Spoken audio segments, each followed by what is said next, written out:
Hello everyone, welcome to today's webinar presented by Rogers Corporation with a subject Thermal and Inductance Simulations for the Laminated Busbars. My name is Dominik Pawlik and today I invited for the webinar an expert in a simulation, my colleague Pablo Paf-Sagües, who will actually go into more details about the simulations on inductance, thermal simulations. He will give us some hints based on his experience with a simulation that he's doing on the different products, in particular on the busbars. So as you know, during the presentation, you can ask the questions and we will answer them at the end of the webinar. So shortly, we go to the agenda. I'm going to make a very short introduction to Rogers and to laminated busbars for those of you who have not participated in my earlier webinars. So we will talk about Rogers, about laminated busbars. Then we will go to the different type of simulations, the thermal simulations. We will go to the simulation about the inductance, some examples how we can optimize the design using the simulations, particularly on inductance. That is right now a very hot subject, specifically on the new technologies like a silicon carbide using in the inverters. So where everyone is looking to lower every component inverter, lowering this inductance. And then we will have some closing slides when I'm going to give you information where you can find the documents about our company and the documents about our products.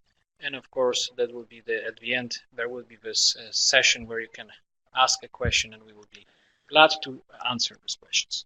So really a few words about Rogers. So Rogers is a global leader in engineered material helping power protect and connect our world by addressing the challenges of growing market. Rogers was founded in 1832, so it's a very old company.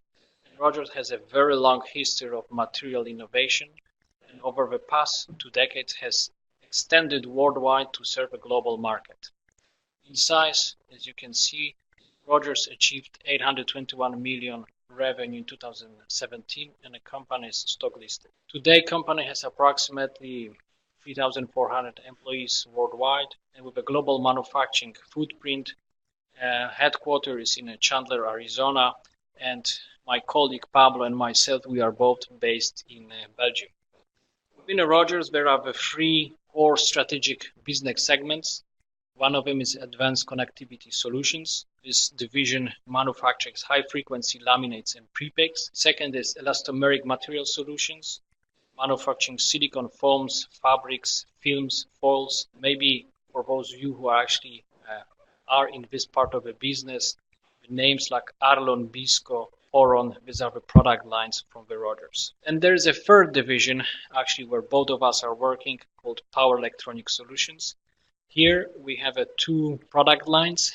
One is a ceramic substrate called ceramic. The second is Rollings, is our brand for laminated busbars, different assemblies. And within this division, we also provide the services like testing and the simulation that we will talk today.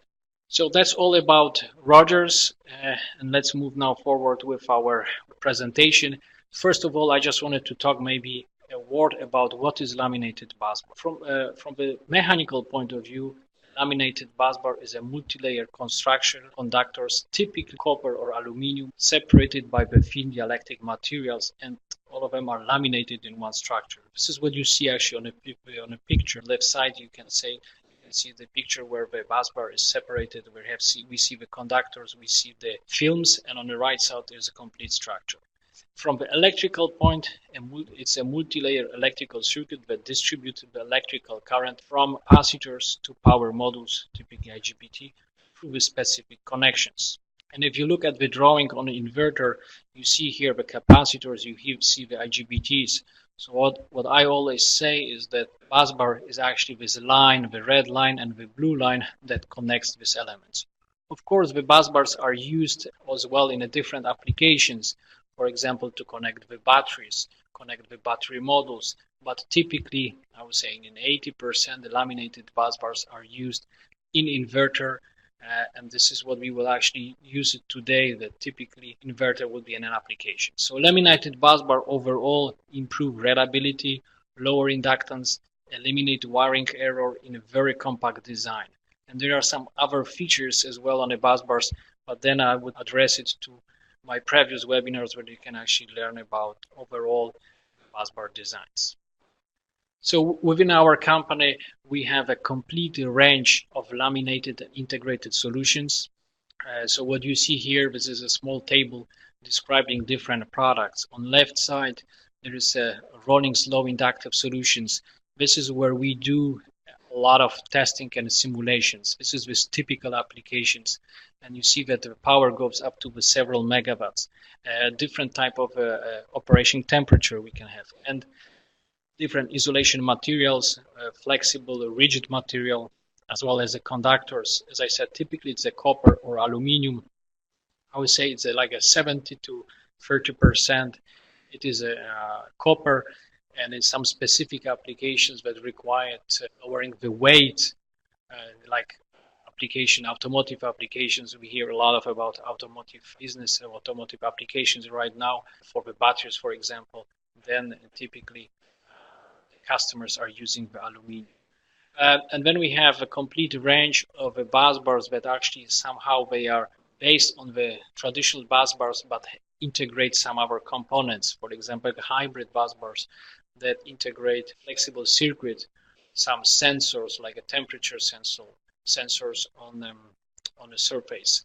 We have busbars that integrate capacitors like our rolling power circuit. Are using sometimes a different isolation material in order to be able to solder some components and to be sustaining high temperature during the soldering process. There is a flexible busbars that have a flexible element inside the rigid construction, and this is used in the applications where high vibrations are required. We have as well, next to the traditional laminated busbar, there is a busbar called compact that is using, instead of a traditional dielectric film, using epoxy powder. And then there is a housing solutions that are the busbars that use different type of plastics, over molding or injection molding plastic, and these are the elements are used to isolate the conductors, but as well to fix them, to connect them to the other components. And then of course the engineering services. So here testing, there are some part of the testing that are done as a standard, and some of them are done on a special request. So we do the static self-heating, accelerated aging, partial discharge, where we have a lot of expertise about partial discharge, high voltage as a standard test, and of course with simulations, so current distribution, heating, and the inductance. So that was a short overview, and now we go to the main subject of this webinar, talk about simulations. So Pablo, as an expert, please share with us some knowledge that you have learned over the last years working for Rogers about the simulations. Hello, everyone. I'm Pablo, and I will now give a short introduction on finite element simulations, also known as finite element methods. It's a way to evaluate the physics on a model. We begin from a 3D model, and then we split it into very small parts. We call them domains, and we apply basic physics to them relevant to the matter of our study. It can be electric currents, magnetic and electric fields, heat transfer. We can also evaluate solid mechanics, thermal stress. If, for example, we want to evaluate the stress that is related with the temperature changes. As you can see here, for example, on a busbar, we normally have the conductors, which are copper or aluminum, and a dielectric, which is a plastic. And the thermal stresses can lead to damage, so we can study these kind of situations. We can simulate different conditions. The most common and most useful one is the stationary study. This is the case when a busbar is operating at nominal current at a certain temperature, and we want to know what temperature will reach in an indefinite period of time. And there we can really say which kind of insulation we have to use according to the temperature we are going to reach. which kind of materials do we recommend. The plating will be also affected by the final temperature. In some cases, especially in e-mobility, it's very useful when we have a peak of current during, let's say, 30 seconds, 1 minute, and we want to see the evolution of the temperature or other variables during that peak current. And that is also possible to be done on the simulations. We can also study on the frequency domain from few hertz to kilohertz and even megahertz, because sometimes it's overlooked, but the effect on the current and on the electromagnetical fields is it's very important and relevant when we go to higher frequencies. So, what do we need to make a correct and good simulation? First of all, we need the 3D model. The 3D model is the base of our study, and to it we have to add the currents. Of course, this is the case of thermal simulation. We need the heat transfer to the surroundings. We know it's a parameter quite difficult to find experimentally. We use a default values that we found by research on the laboratory. But of course, if we can provide with the real values you will have on your application, it will be an even more exact simulation. We need the ambient temperature and the temperature that we want to reach maximum on the busbar. It's also possible to add transmitted heat or fixed temperatures in the busbar. That is the case if we have a cooler or a radiator in contact with the busbar. We know it's going to be, let's say, 70 degrees, and we fix the temperature on the cooler at 70 degrees, and it will affect the whole temperature of the assembly. Of course, we can always simulate current flow or water flow on the radiator, and we can evaluate the final temperature of the whole assembly based on the cooling temperature. What do we get? First of all, we get the voltage, as you can see on this image. We see the current distribution that we find really useful on the design on the busbar and will lead to an optimal design of the conductors. We see the temperature distribution and also the losses, the power losses that will occur on the busbar due to this current, due to the Joule effect of the currents in the busbar. It's of course possible to parametric studies. What will be the minimum thickness for a given current, or what is the maximum current allowed for a given thickness? That allow us to optimize the copper section. And for example, if one part we see is going to overheat, we can thicken the copper in that area or redesign that area of the busbar. Or if we see that the temperature is going to be quite low, we can make or use thinner conductors or move to aluminum instead of copper. That will reduce the weight and the cost of the busbar. So at the end, we reach the optimum cost performance on the busbar. In this example, we can see we are setting an input current on the main tabs, 350 amps. On the capacitors, we have 18 amps per capacitor getting in the busbar, circulating through the capacitors, and an output of 147 amps on each IGBT tab. And as you can see, there is a high current density of around 14 amps per square millimeter on the main tabs. Also, there is a high current density, but a bit lower on the capacitor tabs, but the current is quite uniform in the rest of the busbar. We can, of course, focus and play with the 3D model to see and examine the most critical points. And based on these results, I would say that we can optimize these tabs, especially on the bending and on the fillets here, to even reduce the maximum current that we are reaching on the busbar. We can also see the paths of the current that will allow to even optimize even further the shape and the thickness of the busbar. But what really counts at the end is the final temperature at the stationary on the busbar. In fact, the temperature above the ambient temperature. In this case, with such a high currents, we are talking about 300 amps from the DC to the IGBTs. The temperature rise on the busbar is roughly 23 degrees above ambient, which is concentrated on the tabs, on the main tabs of the DC input. That can, of course, be optimized based on these results. And this is the results on the stationary.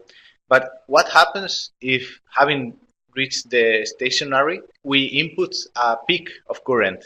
In this case, we are gonna see what happens when we input an extra 100 amps on the main DC taps here and 200 amps on the side tap. So at the beginning we see the stationary state here, where most of the bus bar is around 19 degrees and the taps are at 23 degrees. And on the second 20, so now we are starting to input a current that will last 30 seconds on the side bus bars and increase the current on the main taps. And here we see that after 30 seconds later, the temperature has reached almost 27 degrees on the main taps, and also the temperature distribution of the bus bar has changed because we have also current in this area that previously was not present on the stationary state. It's very interesting to see this animation, but it's also possible to quantify it. So here we can see the dark blue line is the maximum temperature on the busbar, and when we see the light blue line, which is the current density on the busbar, when we start rising the current, the busbar starts rising the temperature.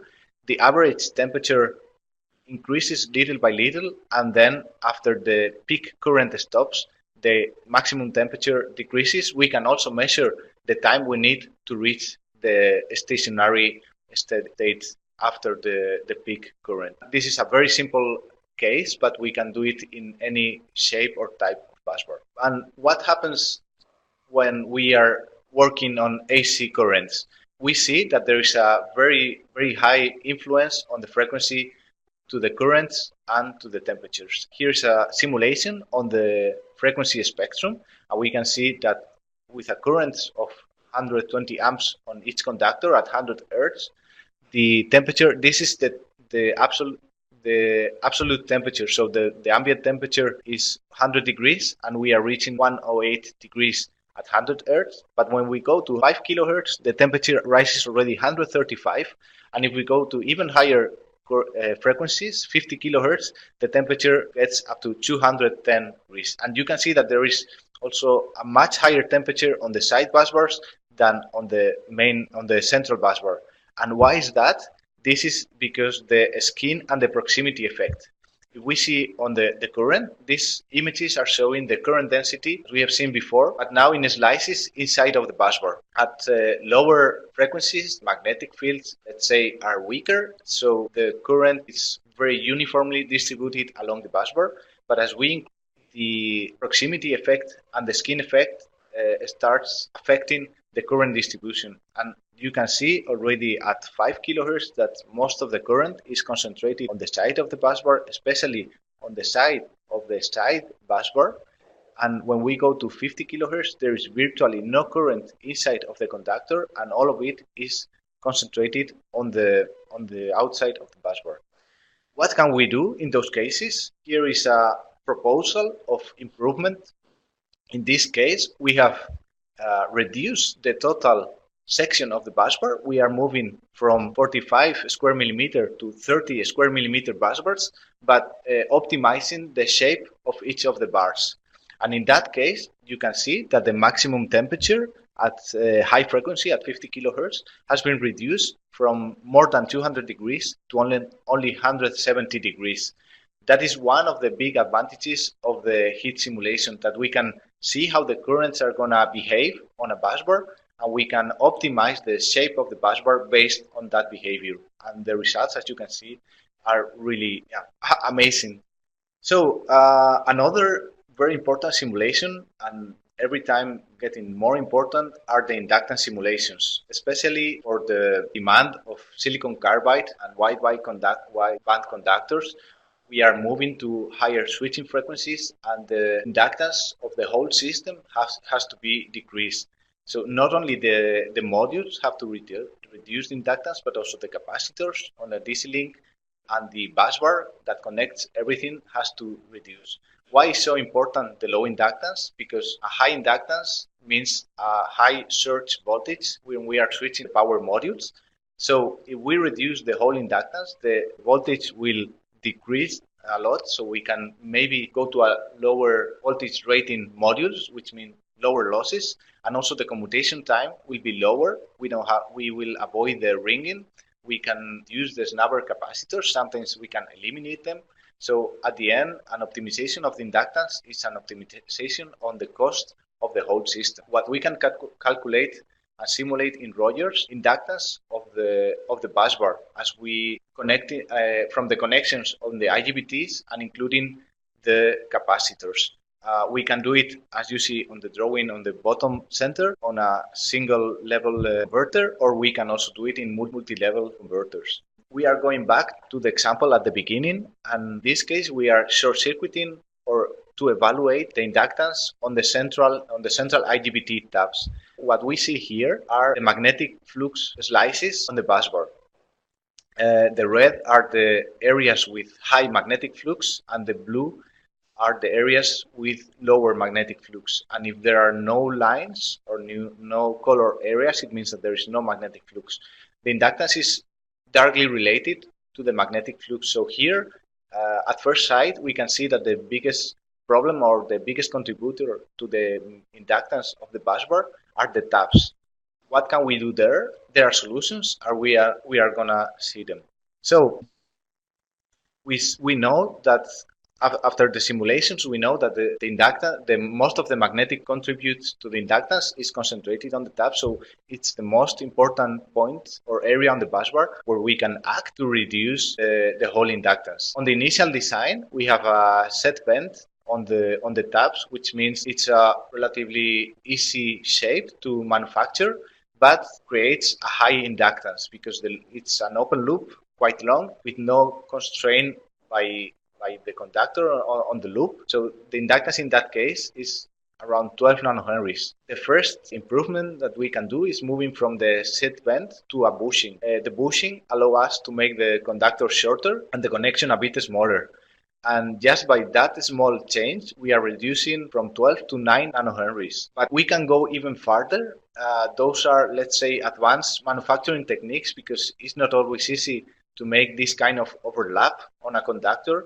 You have to go to high performance busbar in these cases, but the results are simply incredible. We are reducing the inductance of the busbar from 12 nanohenries to 4.5 nanohenries, which is more than half. We can apply it to all of the tabs, to each one of the IGBTs to make the commutation as symmetrical as possible on all the IGBTs.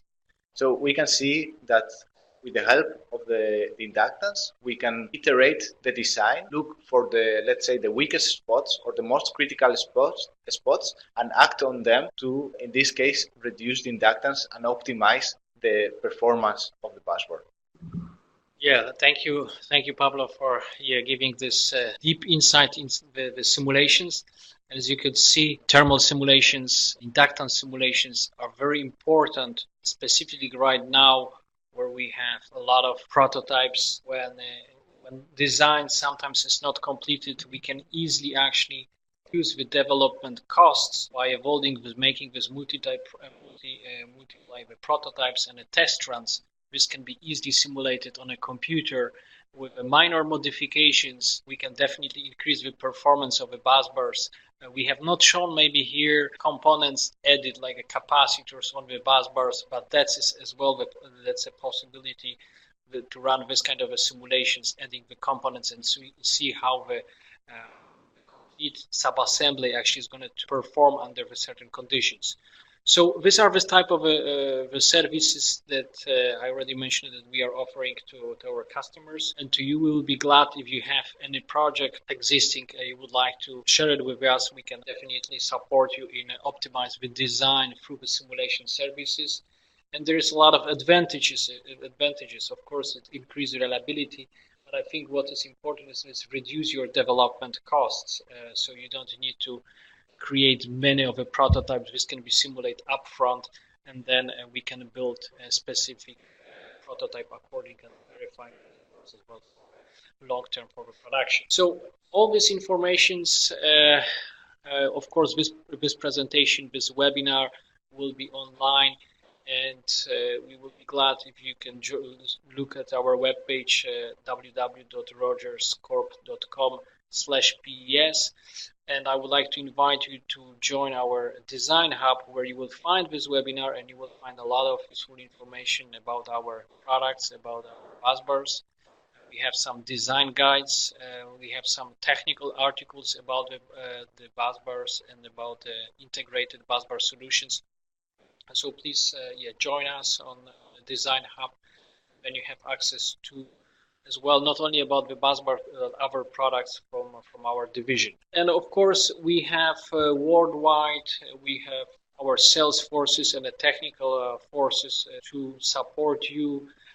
As I said, we are both based in Belgium, where we have our design competence and engineering team, as well as R&D team, but we support activities worldwide. So you see at the bottom of the slide, you see our email addresses, so please feel free to send us this email any questions related to the busbar or specifically to simulation, that is the subject of this webinar. So one more time, thank you very much, and we will go right now to the question and answer session. Thank you.